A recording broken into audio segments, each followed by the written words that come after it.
MNS news, सच जरूरी है। वह दिन दूर नहीं जब लोग भारत में बने विमान में यात्रा करेंगे, पीएम मोदी। नमस्कार, मैं हूं आपके साथ सोनल और आप देख रहे हैं एमएनएस न्यूज नेटवर्क। तो आइए खबर जानते हैं विस्तार से। प्रधानमंत्री नरेंद्र मोदी ने सोमवार को कहा कि भारत के उड़ान बाजार का आज पूरी दुनिया में डंका बज रहा है और ये वह दिन दूर नहीं जब यहाँ के लोग देश में बने विमानों में ही यात्राएं कर रहे होंगे।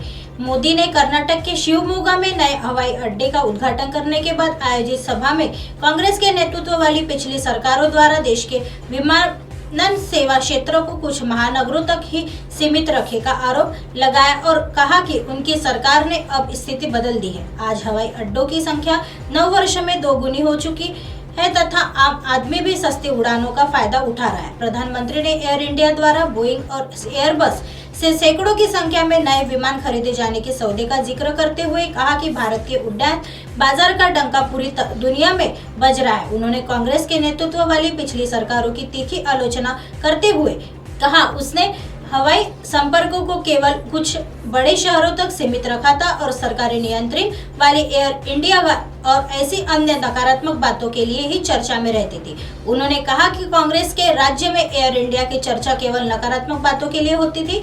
आज यह विश्व के एविएशन क्षेत्र में नई ऊंचाइयों की ओर बढ़ाने की चर्चा है। उन्होंने कहा कि एयर इंडिया जो नए विमान ले रही है उनसे भारत के हजारों युवाओं की चर्चा होगी। उल्लेखनीय है कि एयर इंडिया ने इसी माह अमेरिका की बोइंग कंपनी और यूरोपीय विमान विनिर्माता एयरबस से 70 अरब डायल मूल्य के 470 विमान खरीदने का करार दिया है। इनके लिए उसे 5000 से अधिक चालक दल के सदस्यों की आवश्यकता होगी।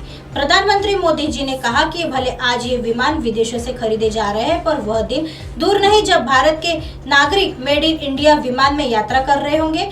वो प्रधानमंत्री ने कहा कि कांग्रेस के युग में केवल बड़े शहरों में ही एयरपोर्ट फोकस था, छोटे शहर भी हवाई मार्ग से जुड़े, यह कांग्रेस की सोच में नहीं था। उन्होंने कहा गरीबों के लिए काम करने वाली भाजपा सरकार ने स्थिति को बदलने का निर्णय किया। हमने यह तय किया कि हवाई चप्पल पहनने वाला भी हवाई यात्रा कर पाए, इसीलिए हमने बहुत ही कम कीमत पर टिकट देने वाली उड़ान योजना शुरू की।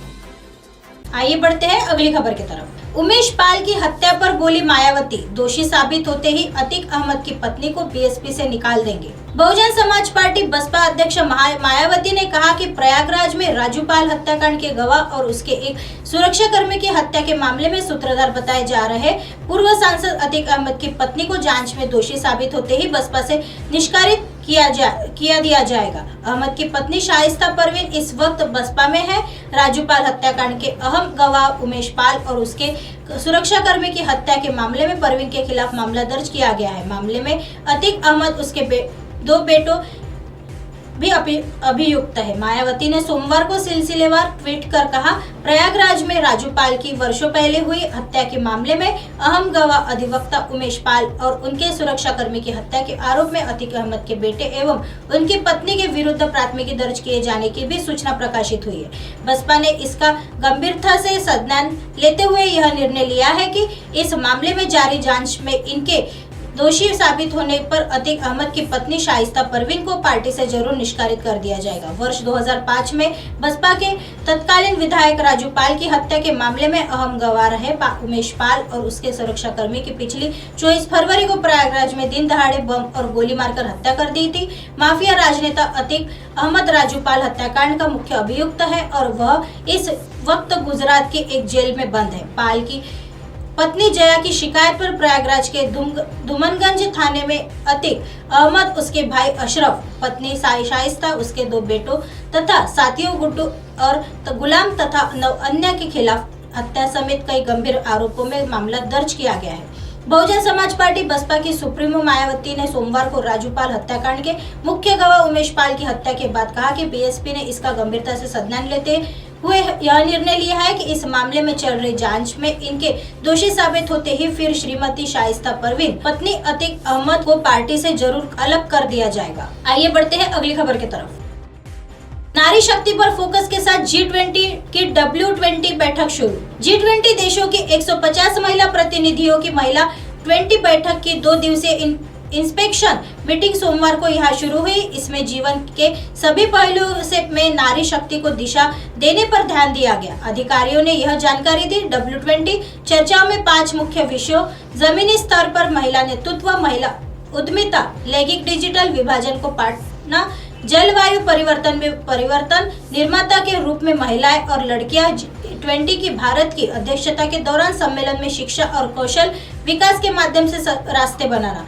W20 कार्यक्रम की अध्यक्षा डॉक्टर संध्या पुरेचा और मुख्य समन्वयक दारिद्री पटनायक ने कहा कि भारत में महिलाओं के नेतृत्व में विकास पर एक विशेष सत्र आयोजित किया जाएगा। डॉक्टर पुरेचा ने कहा, W20 भारत का दृष्टिकोण समानता की दुनिया बनाना है, जहां हर महिला सम्मान के साथ रहती है और मिशन महिलाओं के लिए नेतृत्व वाले विकास के लिए सभी बाधाओं को दूर करना है, जो महिलाएं के उत्थान और परिवर्तन के लिए एक सक्षम वातावरण परिस्थितिवती तंत्र सुनिश्चित कर सकता है। उनके जीवन के साथ साथ दूसरों के लिए भी W20 श्वेत पत्र, नीति संक्षेप, वीडियो वृत्तचित्र, राय के टुकड़े, हैंडबुक और कम्युनिक जैसे ज्ञान उत्पादों के साथ G20 देशों और नेताओं को प्रभावित करने के लिए महिला एजेंसी को G20 विचार विमर्श के मूल के रूप में बनाने के लिए सामने आएगा। पटनायक ने कहा कि G20 सदस्य देशों, अतिथि राष्ट्रों और विशेष आमंत्रितों के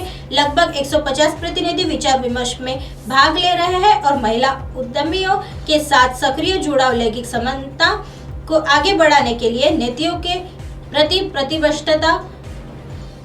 प्रतिबद्धता आदि के लिए आम सहमति बनाने के लिए कदम उठाएंगे। कुछ प्रतिभागियों में इंडोनेशिया के प्रतिनिधिमंडल प्रमुख डॉक्टर फरादिबा तेलरीनेम्बा, रूस की एलिना माइकोटिकोवा, दक्षिण कोरिया की एंजेला जुह्युमन कांग, दक्षिण अफ्रीका की सिबुलेले पोस्वायो, जापान के सातोको कोनो शामिल है, जो प्रिवेंट इंटरैक्टिव सत्र में भी शामिल हुई। डॉक्टर पुरेचा ने कहा कि भारत की G20 अध्यक्षता एक ऐतिहासिक क्षण होगा, क्योंकि यह सभी की भलाई के लिए व्यवहारिक वैश्विक सामाजिक समाधान के लिए प्रयास करेगा और इस प्रकार वसुधैव कुटुंबकम, विश्व एक परिवार है, की सच्ची भावना को प्रकट करेगा।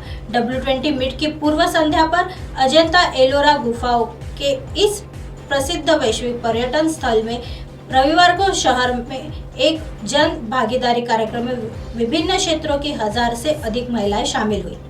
ऐसी खबरें फिर लेके आएंगे इसी समय इसी जगह। तब तक देखते रहे MNS न्यूज नेटवर्क। नमस्कार।